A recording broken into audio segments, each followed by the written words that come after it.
Often the perception of the fashion industry is that it's a frivolous entity, based on silly ideals about what we should wear and how we should look. I see certain people's eyes glaze over when I tell them this is the world in which I inhabit. The industry I spend my days writing about as a journalist and advising on as a consultant. It's seen as fluffy and fake, silly and superficial, vain and vacuous. And yet, truthfully, it's a $3 trillion global market. It accounts for 2% of the world's GDP and employs close to 60 million people. While we may not think that fashion changes the world, it almost certainly impacts each and every one of our lives in some way, shape, or form. And it's set to do so even more up ahead. My specialist area is technology, which gives me license today to prove to you, I hope, that this is really one of the most innovative businesses out there. But more than that, it needs to be for the future sustainability of our planet.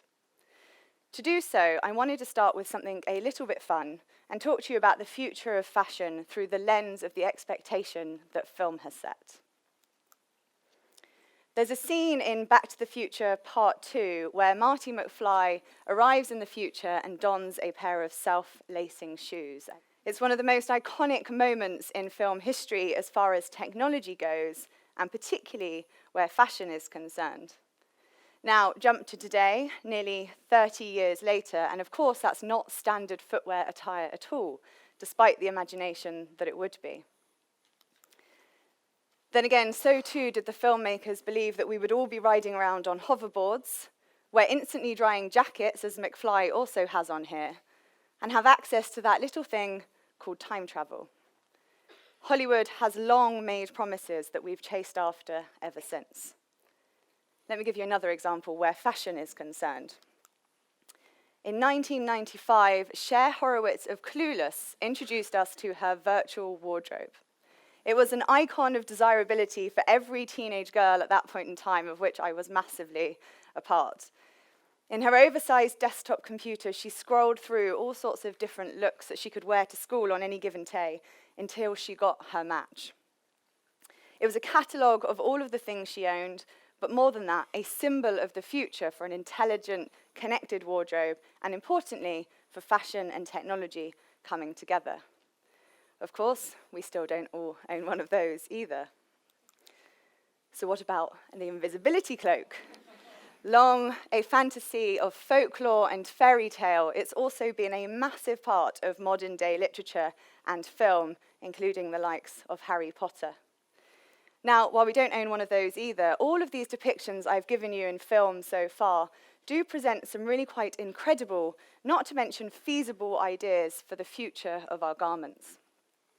If Hollywood has got it right, we will all be wearing clothes in the future that can do things like change shape, that can communicate with one another and the world around them, and that are so scientifically advanced that they can enable our bodies to do more and more wonderful things merely through the textiles themselves. So why aren't we there yet? How have we got to 2016 where we are so technically advanced in everything else that we do, and yet we are still wearing the same garments as the generations before us and next to us? The truth of the matter is, fashion and technology are not the most intimate of bedfellows. One is cold and hard, the other warm and soft. And yet, in spite of that, you might actually be quite surprised at the way in which they're already part and parcel of our lives. Innovation in fashion is, in fact, all around us. You may have just not noticed it. All of you in this room are wearing wearable technology. I am wearing wearable technology. When I say that, I don't mean smartwatches or fitness trackers or all of those things that we've come to think of it as. I mean your tights, your shirts, even your bras. The truth is, textiles are technology. They've transformed our world from trading in ancient times all the way through the Industrial Revolution and beyond.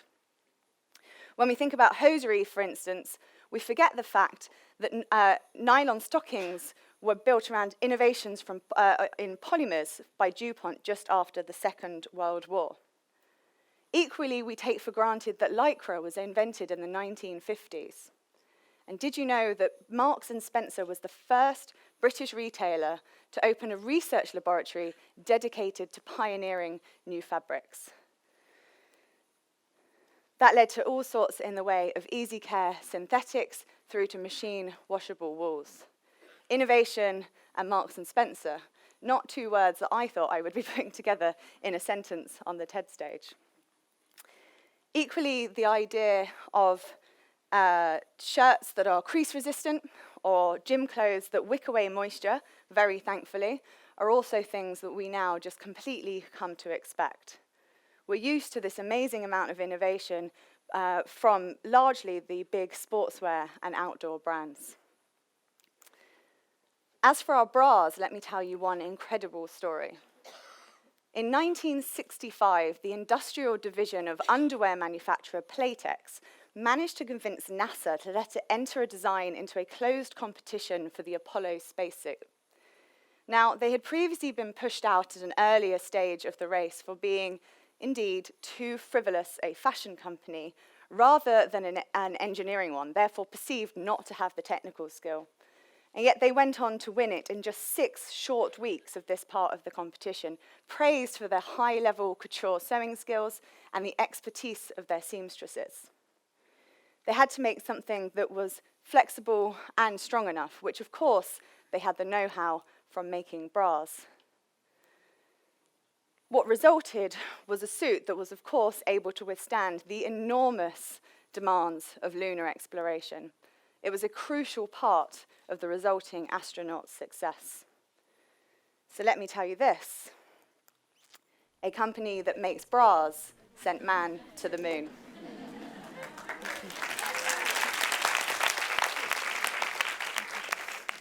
The exciting thing is there is a lot more of this on the way. There's a ton of innovation being put into that vision of the future. Those self-lacing shoes from Nike, for instance, they are really coming. The company has been through a reported 11 years of research and development to get to a prototype that went to the actor Michael J. Fox, of course the man who played Marty McFly in those films, just last year. And now this version looks like a normal shoe, looks like the sort we wear from this brand all the time, and yet it has that self-lacing technology embedded within it. And this will be on our retail shelves this year. So there you go, 2016. And finally, that self-lacing technology we were promised in 1989 is really, truly coming. And that idea of things that change shape is being played around with too. This is a fashion show from a designer called Hussein Chalayan several years ago at Paris Fashion Week. And what happened was several looks came out onto the catwalk and started to adapt in form right before the audience's eyes. So you can see here a long tiered design shortened into a mini before the bust area also changed shape. Now, all of that was possible thanks to microchips and animatronics, not the sort of thing that we're all going to wear every single day, but scientists are genuinely exploring this now. Can they make it possible in the textiles as well? And they're doing it through complicated fiber science on a molecular level. It's not the sort of thing that's going to be in our wardrobes tomorrow, but it is being experimented with, and it's not a complete pipe dream, which is so completely astonishing. And the same thing goes for items that change color and those that change texture, the sort of thing that all of us, I'm sure, would be very, very excited about. And then there's that computer-aided system for getting dressed in the morning from Clueless. Now, while there have been iterations of this on the market for many, many years, it's been too hard to commercialize, largely because, let's face it, we're all too lazy to manually capture and enter everything we own in our wardrobes already, which was what would be needed to kickstart it. But now, businesses like Avery Dennison and Everything are automating that for us. They're putting chips in our clothing from the beginning of their life cycles. Not in a creepy way, not in a way that identifies or tracks us, but in a way that connects our clothing to the grid to enable it to communicate with the world. So what does that mean? Well, a personal stylist in the palm of our hands, an app, for instance, somebody that's able to recommend to us exactly what we should wear in the morning based on knowing what we've got up ahead, whether it's a normal day at work, an interview, a date night, you name it. But even more exciting, and this is the bit I love, Imagine if it could recommend, as you could see here, that you need to buy that red jumpsuit because it matches something else that you've got in your wardrobe. Or it could tell you about things to go out and get, knowing your preferences and your interests and your lifestyle, because you've given it that sort of information up ahead. That's the sort of thing that I am so excited about. It's like that clueless wardrobe, that teenage dream come true, but on a much, much more heightened level. After all, how many of us have stood in front of our wardrobes and said time and time again, I have nothing to wear? Just imagine what it took for me to figure out what on earth to wear to come today and give a TED talk. And connected clothing is already getting more advanced, or certainly more useful than that. This is a project from Levi's and Google's Project Jacquard team. And it's a smart jacket. And when I say smart, I don't mean a suit jacket or indeed formal attire at all. I mean smart in a technical sense. So what it has is a textile interface on the left cuff of the sleeve that you can tap, swipe, and hold to do all sorts of different tasks like change music track, get access to voice-delivered navigation instructions, and more. And I should say this is designed specifically with an urban cyclist in mind. And of course, if you are a cyclist, it's the sort of functionality that's really very useful. But what I love about this is the fact that it looks good. And it looks good because of the fact it looks like a jean jacket and not a piece of technology. And in fact, that's the whole point. The future of this space is about connected clothing, where the tech is entirely invisible. So what about that invisibility cloak then?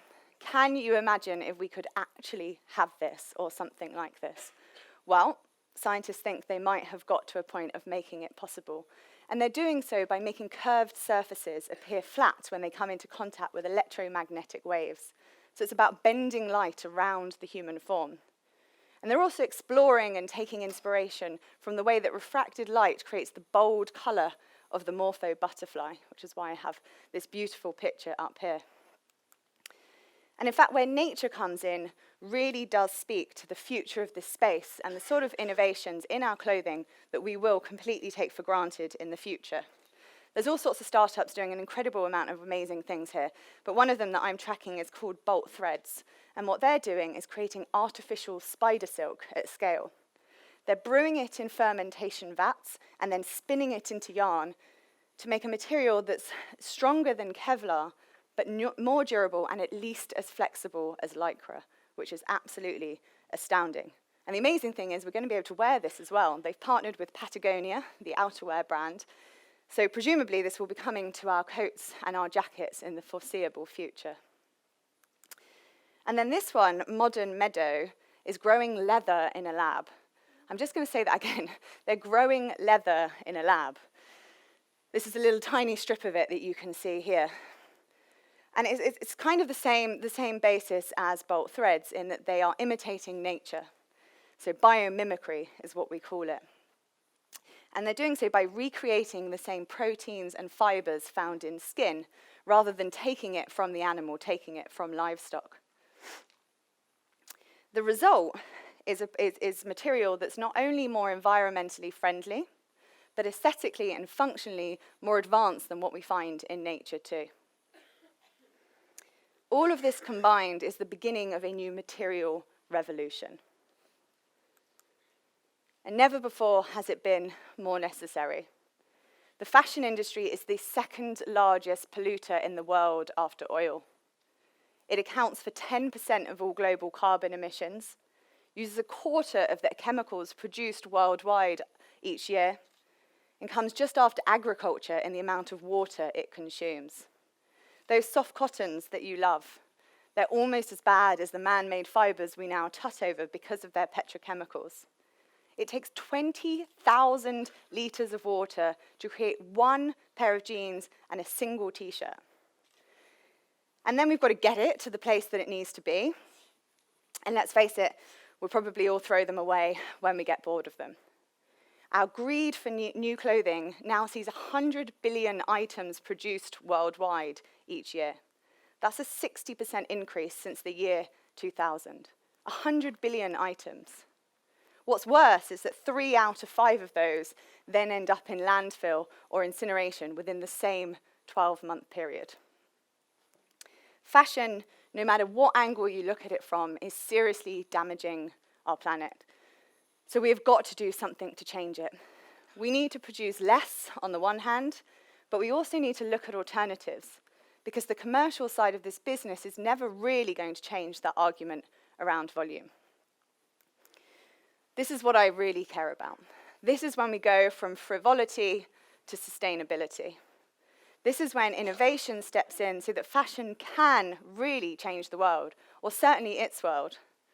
This is when I realize how important technology is to the future of this industry. For one that is fundamentally so intelligent, as I hope I have proven to you today, there is an incredible amount of unintelligent behavior going on, and I just don't think it's good enough anymore. The fashion industry has to take more responsibility, and it has to start actioning greater change. We need a future of more innovative textiles and sustainable textile production in order to protect the world in which we live.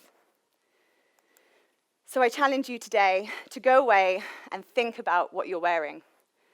Appreciate the science behind the clothing on your back already.